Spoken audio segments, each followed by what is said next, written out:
Greetings and welcome. My name is Ryan O'Rourke from Stay Creative Painting. I truly hope you enjoy today's 10-minute painting. And if you have any questions or inquiries regarding today's tutorial, please leave me a comment in the comment section down below or send me a message over on the Facebook page. I'm always here and happy to help. Speaking of help, if you'd like assistance with the drawing process, I also offer the digital sketch for this 10-minute painting lesson and many others over on the Patreon page, in addition to reference photos and over a dozen hour-long painting lessons as well. So if any of that interests you, go check it out. Again, I am here to help. And now let's jump into today's 10-minute painting lesson. We're going to begin here today with a large, damp, square-headed brush. Here I'm using an equal mixture of titanium white and primary blue paint. I'm applying it to the base of our horizon, and then I'm blending up with a series of horizontal strokes.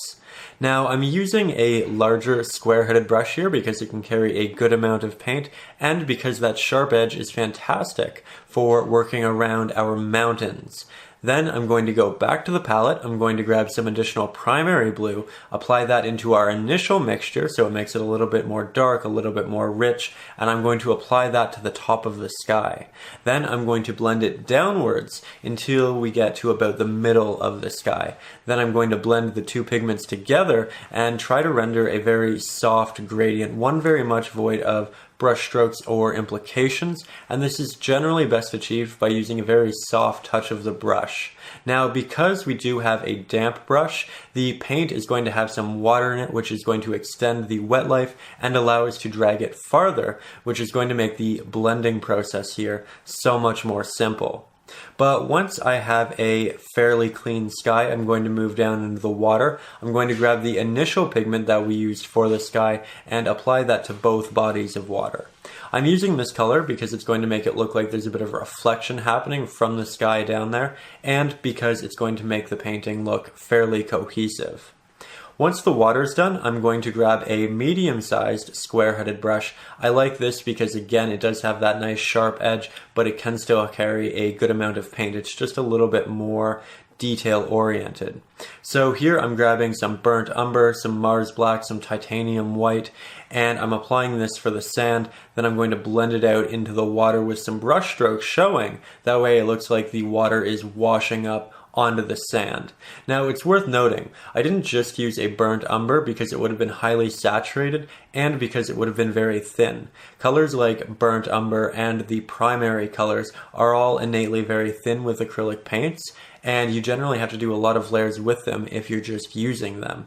However, you can use thickeners, much like a titanium white or a bit of a Mars black too, and it's really going to help ensure that you only have to do a single layer or 2 layers rather than 5 or 6. It also cuts down on the drying time because you don't have to let it dry and then do another layer, etc., etc. So it's great if you don't have all day, right? I think these 10-minute paintings are fantastic because they let you paint for a part of the day. You don't have to do it for the whole thing. It's one of those things where you get to ensure you're creating something every single day because it doesn't take that long.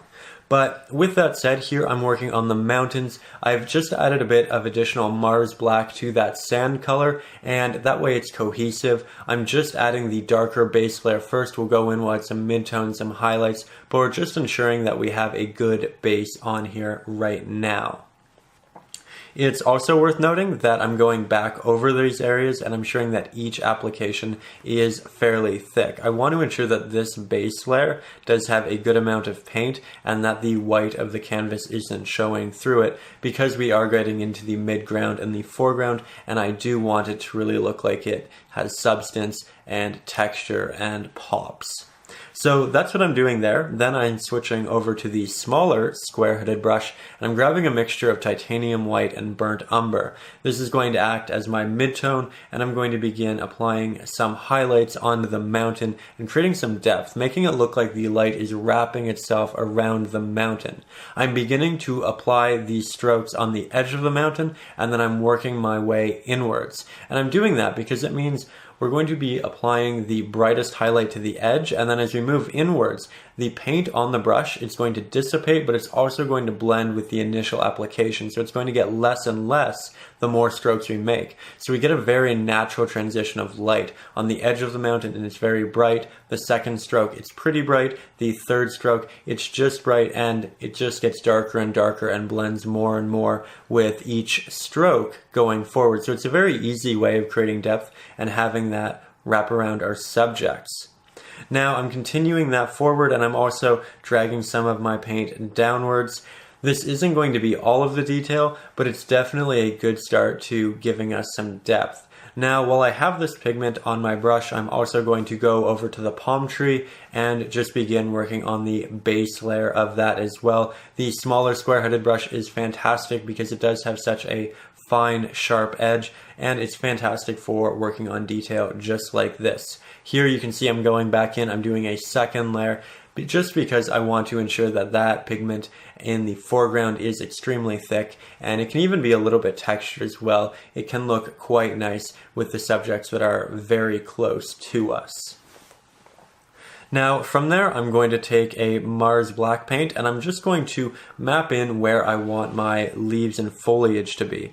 Then I'm going to grab a rake brush and start to create some detail. So a rake brush is essentially a brush with a bunch of protruding pieces to it. That way when you make a single stroke, you're actually making 5 or 6. So it saves a lot of time, and because when you make a rake brush, like I did, I have a link to the other how to make a rake brush video in the description. You can go and check that out.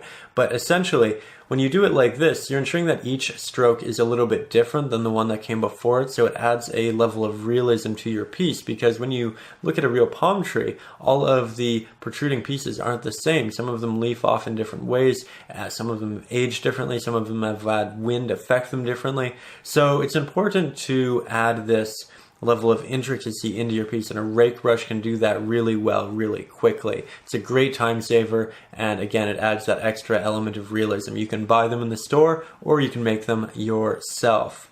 But with that said, talking about interesting brushes, here I'm switching to an old favorite, which is actually the old square-headed brush. It's essentially a square-headed brush where the bristles kind of leaf off in varying directions, so when you make a dabbing motion with it, you render a litany of implications on the canvas. And you can make one of these very simply by just taking a square-headed brush and peeling back the bristles until you get something that looks a little bit more ragged. I'm taking a green color. It's a mixture of Mars black, primary yellow, and primary blue. I'm applying this in between the sand and the mountains, and then I'm slowly working my way up the mountain, allowing the paint to dissipate. It's very much like the highlight of the mountain, but in reverse. So with the highlight, we started at the top of the mountain on the edge, and we worked our way down, we allowed it to dissipate. Here, we're starting at the bottom of the mountain, working our way up, allowing it to dissipate that way. So we're using the same techniques with a different brush stroke and a different color, creating an entirely different subject. So it's kind of interesting how you can borrow different ideas from different applications. From there, I'm going to take a midtone and I'm going to begin applying some highlights to these trees just to imply that there are clusters of them and show that the light is coming through and rendering additional depth, as you can see here. When you do this though, it's very important that you leave openings in your applications. You don't want to cover all of it with this new midtone, because then you won't have a contrast and you won't see that depth. You need darker colors to highlight the lighter colors, otherwise they won't look light. So just ensure that it looks like it's full of texture, that the dark is mixed in well with the light, and that the light dissipates as you get down towards the sand, as you'll have more shadows in that area and the light won't be able to get there to such an extent. Now here you can see that I'm going back up into the mountain. I'm adding some highlights. This time I'm using a bit of a brighter titanium white. I do have a bit of burnt umber on there, but I'm just building it up. Then I'm also adding some titanium white down into the water just to make it look like the water really is washing up on the shore. It has a little bit of movement. It's going to make it look a little bit more dynamic and interesting. And that's really a good thing to learn from this painting.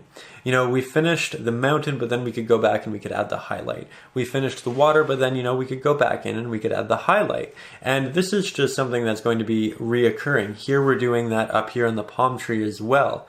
So when you finish something and you think, hey, that looks good, consider adding a little bit more of a highlight or a little bit more of a shadow to see if you can create a little bit more depth in it, because depth is created when you wrap light around a subject, when it has a light area, a mid-tone, and a dark tone. It can have 100 tones in between there as well, but as long as you have those, you'll have depth, and the more of them you can incorporate, the more depth your subject will have. So it's important to think about, and you can always go back and add more layers in acrylic, especially with acrylic, because they do dry just so quickly. It is a fantastic medium to really play with and learn how to paint. That's why I really enjoy it for these little 10-minute lessons here. But as you can see, I'm just working my way back up into that palm tree, adding a lot of detail, a lot of texture, and building it up.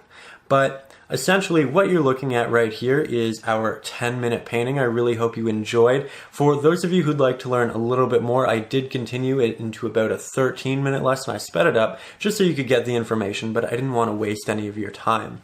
So here I'm just throwing some clouds up into the top right-hand corner of the sky. I'm using a smaller round-headed brush because it has a feathered edge and it's just going to allow me to get a very soft edge. It's also going to look very transparent because I'm using a lot of water. Then I'm going to add some extra highlight into the horizon just to make it look like it's incredibly vast. And I'm going to add some additional highlights back into the mountains, into the sky, and into the tree. That's really what this extra time is for here. It is to add detail, it is to add highlight, it is to add texture, so that everything can pop in the way that it's meant to. So that's really the big lesson here. I truly hope you enjoyed the 10-minute version. I really hope you enjoyed the 13-minute version. Thank you so much for spending this time here with me today. If you'd like to learn more, there is a link in the description to my ebook, Acrylics for Beginners. In it, we talk about how to blend your paint, what brushes to use, when to grab water, all of those fun things. Also, if you'd like hour-long lessons just like this, check out the description and my Patreon. In it, I get to show you my color palettes when we're mixing with water, all the things we don't have time for in these quick 10-minute lessons. But anyways, thank you so much for watching. I post every Saturday. I can't wait to see you next Saturday. And above all, as always, stay creative.